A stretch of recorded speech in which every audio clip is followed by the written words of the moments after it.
राधे राधे। घटोत्कच और अहिल्यावती के पुत्र बर्बरीक भगवान शिव की तपस्या कर 3 वानों का वरदान पाते हैं। जब महाभारत का युद्ध होने वाला था तब बर्बरीक अपनी माता से युद्ध में शामिल होने की आज्ञा मांगते हैं। तब उनकी माता हारने वाले पक्ष की ओर से युद्ध करने की आज्ञा देती है।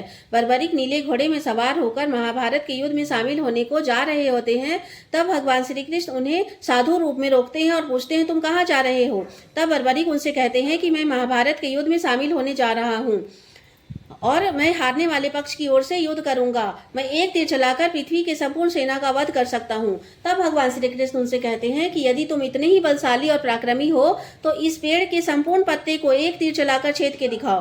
तब बर्बरीक एक तीर चलाते हैं और पेड़ का संपूर्ण पत्ता छिद जाता है। एक पत्ता भगवान श्री कृष्ण के पैरों के नीचे आकर दबा होता है, जहाँ बर्बरीक का तीर आकर घूमने लगता है। तब बर्बरीक उनसे कहते हैं कि हे ब्राह्मण, अपने पैर हटा ले, नहीं तो आपके पैर घायल हो जाएंगे। तब भगवान श्री कृष्ण मुस्कुराते हैं। उन्हें वीरता और विनम्रता का अनोखा मेल देखने को मिलता है।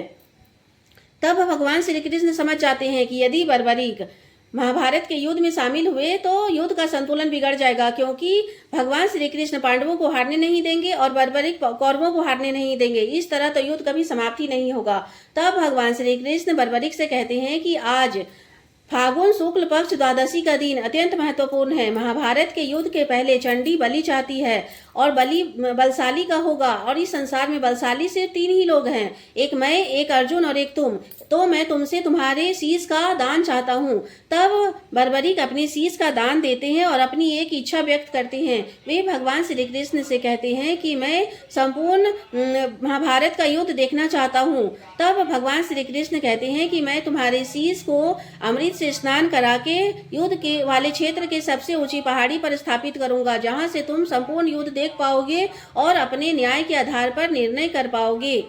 और कहते हैं कि कलयुग में जब धर्म का नाश होगा तब तुम हारे का सहारा बनोगे, तुम्हारे शीश की पूजा होगी और उसमें मेरा ही अंश होगा और तुम श्याम नाम से जाने जाओगे। इसके साथ यह भी आशीर्वाद देते हैं कि भगवान श्री कृष्ण कहते हैं कि मैं जिसके किस्मत में दुख लिख देता हूँ उसे कोई मिटा नहीं सकता, लेकिन यदि कोई गलती से भी तुम्हारे चौखट पर आकर अपने शीश नवाएगा तो मेरा लिखा भी मिटेगा। ये थे खाटू के श्याम बाबा। राधे राधे।